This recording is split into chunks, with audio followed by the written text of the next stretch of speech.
Hey, Sean, it's just you and me again. Yesterday was nice to have Joe from Joe Madden Sports on. Now you're stuck with these mugs and only these mugs. Well, we talked about football, and hey, I won my one baseball pick, so and you won as well. So, talking football, Maybe we should talk about football and just kind of throw in baseball picks at the end. You know what I mean. Not concentrating too bad on baseball and just kind of going, oh, this is an obvious one. Go with that. Seemed to work yesterday. Yeah, you were a rule breaker, but it worked out for you, so that's not bad. And then the Marlins got that grand slam to start the beginning of the game, bottom of the first inning, and kind of never really gave up the lead from there. So it was a nice, stress-free baseball game for a change. And even the closer came in and just put one person on base and then went boop, boop, boop, boop, game over. So I was happy to catch that plus 130 line. I think it was plus 130. Yeah, yep. But today, unfortunately, all the home dogs like that. I don't see a Marlins type game for me today. I do have a plus line from a run line in a game, but I don't have any particular Marlins type play today. Yeah, I don't. Yeah, I have one plus line. I have one plus line and 3 other picks. So, and I feel pretty confident about it. Wow, you're going big today. 4 picks. Let's go back to talking football. So there's only one. Yeah, and I have 2 that are over under, and I know you don't like those, but doing the research on those today too, I see the rolling of the eyes. Do you know who the best team is to bet on the over with? And it's a team we talk about a lot. The Reds. No, they're high up there, but they are not.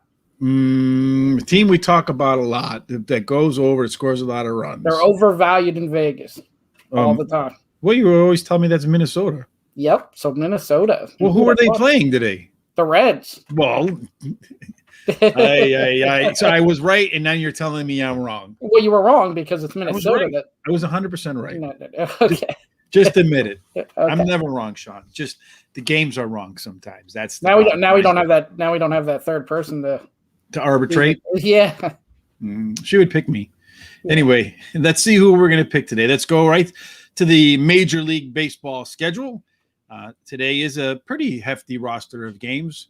We're going to start in Washington. The Washington baseball team versus the Philadelphia Phillies. Your home team, but not your favorite team, Sean. You got any side of this game? No, it's minus 170. This is one I would probably stick the Phillies with another team. They should definitely win here. Mm-hmm. Looking at the money line in this game in terms of the bets, about 90% of the bets are on the Phillies, but only 75 cents on the dollar. So most of the money, most of the bets are slanted towards Philadelphia, but it looks like the so-called smart money is at least taking a taste of Washington in this spot. As I look at this game, the Phillies have Washington has the power ranking and run differential, but a lot of those numbers are pre-trade. So I'll be looking at them in the next couple of days to see how they, what the new trend lines are for the Washington baseball squad. And so for now, I would probably lean Washington, but I wouldn't bet them. So I'm off that game completely. Yeah, and last start, actually, Corbin gave up 4 or 5 runs to the Phillies too. So next game on the list is the Baltimore Orioles against the New York Yankees. Baltimore got the better of them, and you took Baltimore minus 290 when they were up 4 runs last night. Yeah, there was no way. I didn't think the Yankees were coming back. And this is one, again, the Yankees are too much of a favorite here. I don't trust Baltimore to bet them. But, again, the Yankees aren't the Yankees. They have this Lewis Gill. I guess he's making his major league debut here. So who knows? Must be a star, because let me tell you something. Almost 100% of the money is on the Yankees. Like 99 cents out of the dollar is on the Yankees, whereas only 62% of the tickets. So I don't know who Mr. Gill is, but Mr. Gill apparently is a lock to bring home the W today, according to the money. Yeah, well, I think they had, the non-listed starter for a while. I'm surprised the line hasn't changed a little bit. But, yeah, apparently he's good enough to, be that much of a favorite. He must be. I mean, why if he's so good, why is he not pitching for the Yankees? Especially, they have the best pitching staff. Cleveland Guardians versus the Toronto Blue Jays. The Blue Jays are the heavy favorite, both in terms of the line. About minus 200 or minus 197 is the best number you can get for them. But about 92 cents out of every dollar heading Toronto's way. Yeah, this is another one like yesterday. Toronto was really, a big-time favorite, and they ended up losing in extra innings. This is another one I wouldn't trust Toronto at that value, and I couldn't really go Cleveland as the underdog neither. Yeah, well, Vegas is making you pay a very steep premium today for the Toronto team, a very steep premium, but they do have a substantial edge in terms of runs scored versus what Cleveland can put up on offense typically on an away game and the power rankings. I'm not willing to pay the price that Vegas wants you to pay for Toronto, but I do think they're a likely winner. And then on top of that, I think the run line is a negative as well. So let's see, the run line in that game for Toronto is minus 112, 108. It's almost in your range of rule breaking, but again, anything with a negative in front of it is outside of my comfort zone. I will pass on this game too. Yeah, and it's not a positive or a negative as far as the left-handed pitching. Cleveland's about the same. They're 21-20 versus lefties, and they're 31-31 versus righties. So they're a 500 team either way you slice it here. So Mr. Undecided is the starting pitcher today for Miami. Mr. Undecided didn't matter yesterday whatsoever, but I do not see the same value today in the Marlins. Although they're plus 170, they still have the run line differential. They still have the power ranking advantage. But the problem here is they are begging you, absolutely begging you to take the Marlins today with this line. And if Vegas is begging you to do something, I mean, we've talked about this, it's become cliche, but if they're begging you to do something, you better run the other way. Yeah, I will say Tejon Walker, his ERA is creeping up a little bit. He wasn't anywhere near as good in his career as he had been to start this year. Right. So you said it would balance out, and it's starting to balance out a little bit. And it was non-listed, and now I clicked on it, and I got Nick Neidhart, 0-1, 3.96 ERA. So he's okay. So if I would go one way here, I would go Miami, but I'm not going to try to, Nick Neidhart? Yes. Is that kind of like the guy from Animal House? I know it's Niedermeyer, but yeah. Yeah. What's that? A pledge pin on your uniform? Yeah. Well, I would lean Miami, but I'm not touching this game. Yeah, I'm not on this game either. But when you look at the money right now, it looks like it's heavily slanted towards the New York Mets.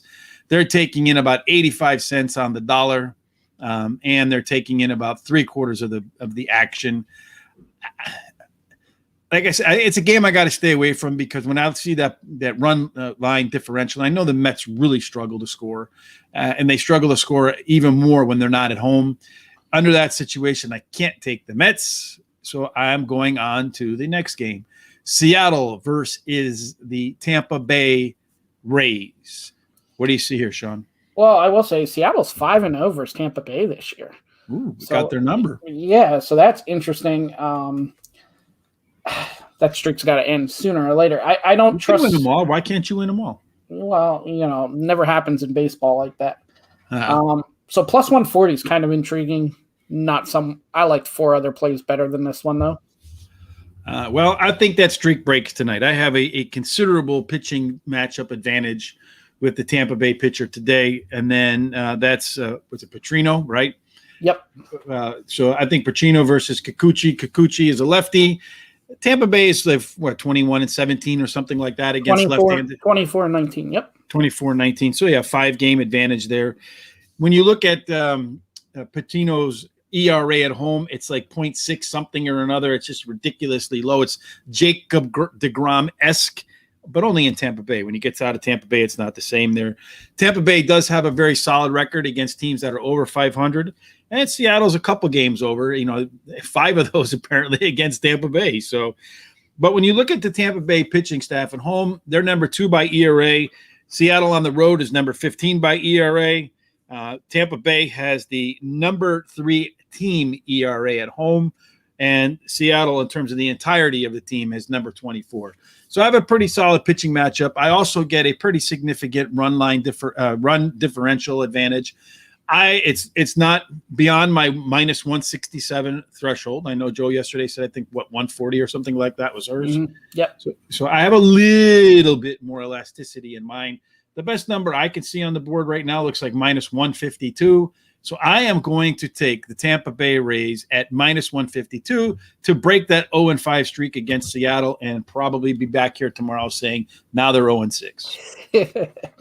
Nah, Tampa Bay will win this one for you. Yeah, they better. All right, so the next game on the board is Boston and Detroit. This is a case where Detroit looks very attractive to me in this spot. Yeah, so looking at this line, it was very low. I thought Boston would be a bigger favorite, but I understand why. You got Detroit at home. Willie Peralta's been pitching really, really well. And then you got Garrett Richards for Boston, who gives up runs. So I understand why the line is the way it is. I just don't think I got enough juice to take Detroit here for plus 122 or whatever it is. This is a real close game for me. Well, Detroit, the best line you can get is like 132. So line's actually moving away from them. So they're becoming less and less, more and more of an underdog and farther away from that break-even line. They do have the power ranking advantage against Boston. They have it's slim. They have a very slim home-away run differential against Boston. And when you look at it, they win 55% of their games at home. Boston's went 57%, but that number's way down from where it was earlier in the year at 65%. And you're not really getting too much of a discount on Detroit either. So it's like right in that comfort zone.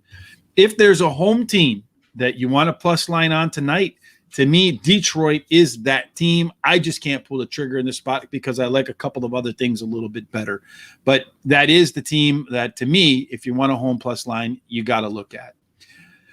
Minnesota. I already know where you're going with this one because I was right about this before. Sean's going to play the over. Spoiler alert. Yeah. Sean, what are you going to play here? Well, we tipped our hand here. Over 9 at minus 105 is what I had. Minnesota's the best, like we said. They're 63, 39, and 4, and Cincinnati's the 7th best at 55 and 45, and the 6th where it's a draw. Also on the road, Minnesota's 32 and 17, and Cincinnati's 29 and 22 at home. So I like the over 9 pretty easily here. Another one I'm going to look at tonight I didn't get to look at yet is what it is for Joey Votto to hit a home run and return to hitting home runs here. So to go over 9 looks like you're going to get 1 minus. Well, you can get plus 100 over here at Intertop. So since we're line shopping, you'll get even plus 100 right there. Oh, that's even better. That's even better. Well, I was actually kind of thinking about that as well because I was looking at this matchup, and I'm going to go ahead and make Cincinnati my second play of the day. Cincinnati has, again, they're one of the most potent offenses at home. Right now, their offense at home is the number 5 in terms of runs scored. When you look at the Twins, they're number 16 on the road. Both bullpens kind of stink, so that kind of feeds into your over number. The Twins in the last 10, are 3-7. Cincinnati's on a roll. They're 7-3. So when you look at the games against teams that are over 500, the Twins are 19-36, whereas the Cincinnati Reds are 27-17 against teams that are not above water. When you look at Kent Maeda, his ERA on the road is almost a little bit more than 5.5. So he doesn't pitch anywhere near as well on the road that he does at home. And according to advanced metrics, I'm getting the better pitcher with Mahale, or however he pronounces his name.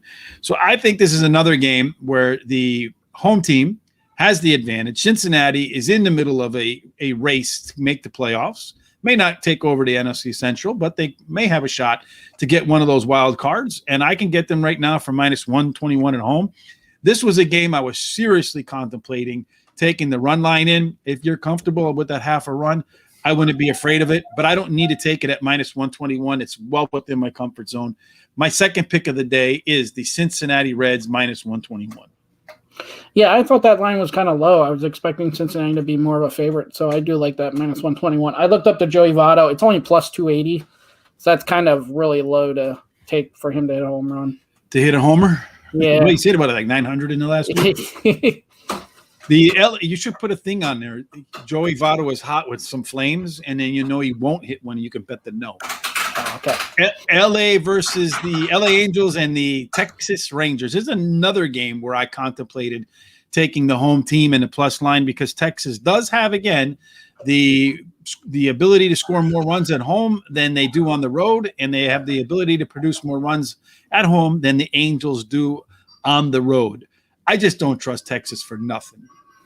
Yeah, I understand that, and I actually am making this a play. I'm taking Texas. I had plus 115. They're 26 and 27 at home, and we talk about them versus lefties. Almost half their wins come versus lefties. They're 19 and 20.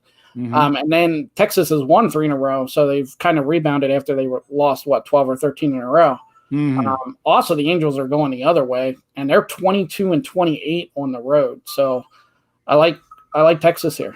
Yeah, you can get a plus 120 on this game, Sean. I think the pitching matchup is really slanted heavily against you in terms of at least the starting pitching matchup, because Suarez is much, much, much better than Lyles. And looking at the money right now, approximately 70% of all the tickets are on the Angels, but a little less than 70% of the money is on the Angels. So you're getting a little bit of action from the sharps on the Rangers, but not really much to check the line. But 116 is the best you can do right now. Yeah, and I think I looked too.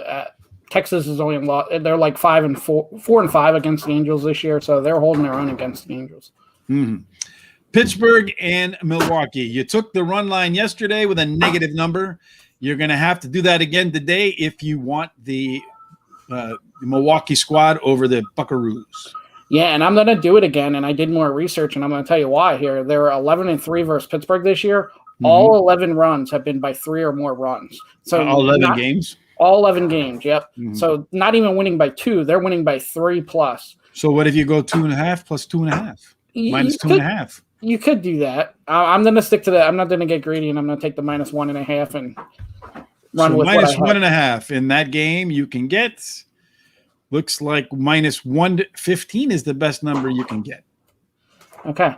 And then Max Chronic last start was actually against Milwaukee, gave up 10 hits and 6 earned runs in 5 innings. And Adrian Hauser, he's given up 6 runs in 21 2/3 versus Pittsburgh this year with an ERA of 2.49. So sounds like a good outing. Yeah. So look, heavily favored pitching matchup. They're at home. They're the way better team, and way better. They've had a lot of success versus Pittsburgh this year. So yeah, and they're also competing because of the competitiveness of the National League West. They can sneak in there, maybe become the best record in all of the National League and secure that home field advantage in the playoffs. But they play indoors, so I don't know how much of an advantage it's going to be in the middle of October because the weather will be cold outside, but the stadium will be nice and warm on the inside. But our Tom will be there because he's a big Milwaukee Brewers fan. Kansas City versus the Chicago White Sox. The White Sox got their rear ends handed to them when they went to KC. Some of that barbecue must have kept them away from from their focus. But now they're back in Chicago. They need to win these games. I think they'll probably pound Kansas City today, but I'm not going to go minus 240 or a negative run line. No, and when a team has success, like Kansas City's had some success against the White Sox, it's too much to take that big of a line. I will say, the White Sox get that going against lefty again, and they're really good against left-handers, but they even lost that to Kansas City. They lost 1 game with the lefty starting, so no play for me.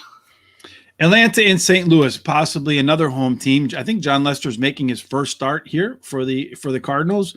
A lefty versus lefty. I mean, Max Fried, as I call him, is probably he's definitely the better pitcher right now.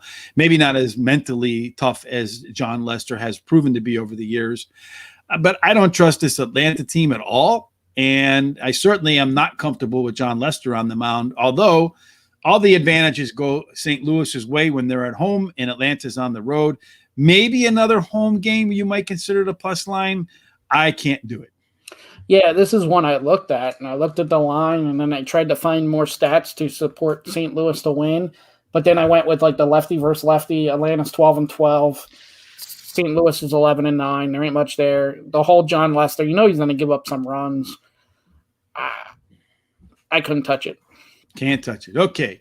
Chicago Cubs visiting the Colorado Rockies. I know you say you like to bet the under when Freeland is on the mound. Are you going to bet the under in this spot, or are you going to go somewhere else? Man, you got me pegged today. I'm going under 11.5. Freeland's been turning it around. And then, yeah, Cubs are third worst in the league versus the over at 45 and 56, and the Colorado's seventh worst with 47 and 56. But then you can go further, and at home, Colorado, Coors Field, you get those high numbers, but they're 22, 29, and 2. And then the Cubs aren't good on the road, neither are 21 and 31. So they stink.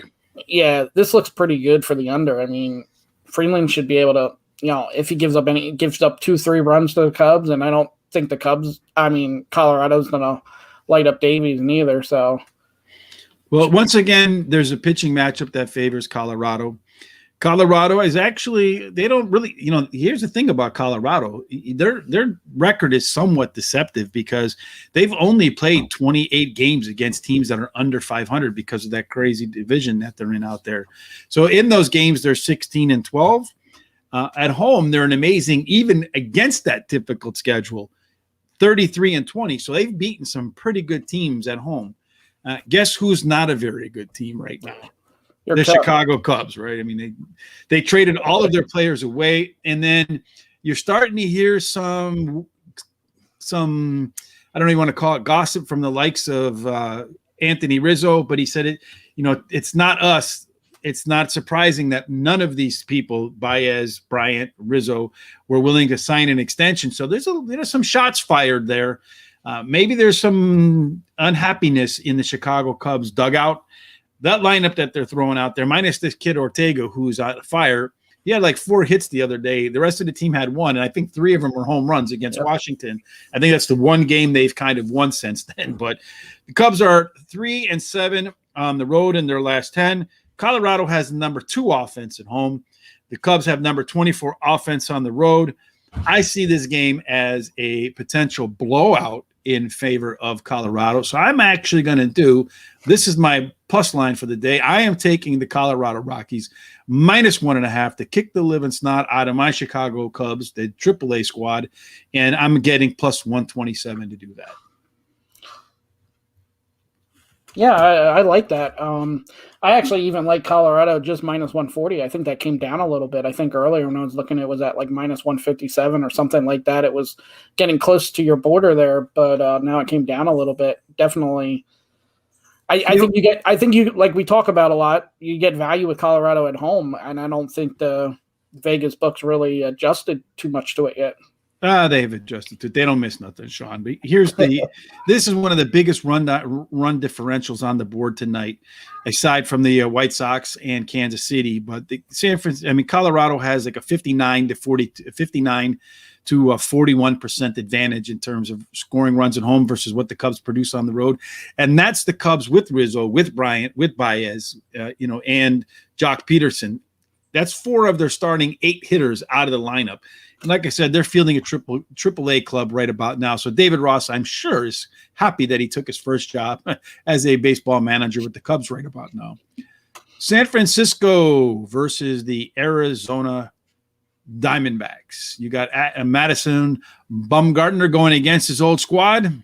Does he get some revenge today or no? I would doubt it. I think San Fran should be able to win it, but I didn't trust San Fran enough on the road. Johnny Cueto, and then you're getting the negative run line too. I didn't want to go there, so this is a no play for me. Yeah, I'm exactly in that same boat. It's a no play for me for exactly those reasons: a negative run line and too big of a spread for me to go ahead. It's one of those things that you maybe throw San Francisco in a parlay of all these major home or road teams that have the -200 lines and hope that they all hit. But most of the times that doesn't really work out like that. San Diego versus Oakland. I guess they had a pitcher decided earlier on in the day, Oakland, but he's been since scratched. So now it's Blake Snell against Mr. Undecided, who's also somehow starting in Miami. Yeah, that's odd. I will say Oakland's 27-15 versus lefties, so they should have the matchup against Snell. I'm not sure who's going to start for Oakland, so that scares me. But I would think Oakland could win. It's just too much to pay for me. 50-50 game when I look at across the different metrics here. So it's a 50-50 game. If you're going to take anybody, you got to take the plus line. San Diego needs to start heating up a little bit because they can't go losing all these games to Colorado at home. And if they plan on competing for the NL West. So I think the Padres might be a good play in this spot with Blake Snell, especially against Mr. Undecided. But I've got my 3 plays, and I need not do anything else. And then you have the game of the night, the Houston Astros, Lance McCullers versus Walker Buehler in Los Angeles, one of the 2 highest scoring teams in baseball. But it looks, according to the odds, like this is going to be a walkover for the Dodgers at minus 171 and plus 157 for Houston. I don't see this game being anywhere near where the Dodgers are going to win at 65% of the time. Yeah, the price was too much to pay here. I liked LA. I looked at the pitching matchup. I wasn't going to go against Walker Buehler, but I couldn't pay the price to get Walker Buehler and the Dodgers at home. And I didn't feel confident giving up a run and a half to a good team like Houston. So, well, I mean, the Dodgers do have a pretty significant run differential advantage versus Houston in this spot, but I don't see it as a 64%. So clearly, the Dodgers should win based upon their, the odds. But I think if you're going to play any side of this game, you'd have to take Houston because Houston does have a chance with that offense to beat the Dodgers, and you're going to get 1 plus 157. I suspect they'll catch at least 1 on the road against the Dodgers. What you can hope is pick a spot, and maybe if this is the one, you go ahead and you take the Houston today. If not today, the next game. Hope they hit 1 at the plus line. And it looks like right now 51% of the tickets are on the Astros, but only about 45 cents out of the every dollar. So it's pretty mixed on who's getting the action. A little bit of money favoring the Dodgers here. So that's not surprising to me at all. Yeah, I feel like this might be one that you talk about. They might be dangling Houston there because they're giving you a juicy price for it. They are dangling Houston there for sure, but I just feel like it's too much of a premium to pay for the Dodgers. Absolutely. I mean, they're really making you pay up for the Dodgers. Yep. And if they're making you pay up so much, I mean, when they do make you pay up for the Dodgers, it's pretty much a good indication that their computer algorithms are telling them the Dodgers have a really high probability of winning this game. And in all likelihood, a ton of money is coming in on the Dodgers, so they're trying to attract some money to Houston. So it could be that way, and so I guess you could read it that way as well. That the Dodgers are a lock. Well, it might be intriguing here, and I'll look it up when we go. But Walker Buehler's strikeouts might be intriguing here. Houston strikes out quite a bit, and Buehler can strike them out. So that might be an intriguing player prop there. It might be. So take a look at that, and then if you find something you like there, tweet it out. And where would you tweet it out at, Sean? Facebook and Twitter, Moneyline Madmen. Yes, indeed. Moneyline Madmen. You see it scrolling across the bottom. Don't forget to subscribe to us. If you're watching on YouTube, hit the subscribe button and the bell so when we get started, you'll absolutely be notified. Also, follow us on Facebook at Moneyline Madman or on Twitter at Moneyline Madmen. We'll be back tomorrow, Sean, with a couple different things. It's golf again. They're off the Olympics. Xander Schauffele finally won something. He won a gold medal, so I suspect he might not win in this week's tournament. But in the last couple of weeks where we've done golf, I think I said we're up plus 780 on our selections. We'll see if we can find some more nice odds plays for guys that might end up in the top 40, top 20, top 10. And we'll see if we can finally pick a winner. But when you're up plus 780, you don't really need to pick the winner. No, you just need to play smart and keep up. But I'm sure we'll find some winners. I'll do my sooner or later we'll pick a winner. Yeah, for sure. And then, of course, we'll have Major League Baseball, and then Major League Soccer returns tomorrow with everybody having a full roster because the Gold Cup is over, and now the teams are at full strength because their best players are no longer on the national teams competing in international tournaments. Anything else, Sean, that you'd like to got on your mind right now? I found that Walker Buehler over 6.5 strikeouts, and you get a plus line, plus 110. So what I'll do is I'll go look at Walker Buehler's last few starts and see what his strikeouts were and see if that's intriguing or not. Well, how many times a game the Houston team strikes out, right? Yep. So that'll be interesting. Let us know what you find out there. Put that out on Twitter and Facebook. Make sure you head on over there so you can get Sean's update on Walker Buehler and his strikeouts and if it makes any sense. Until then, we'll see you in 23 hours and 30 minutes. As always, till then, may all your bets be winners.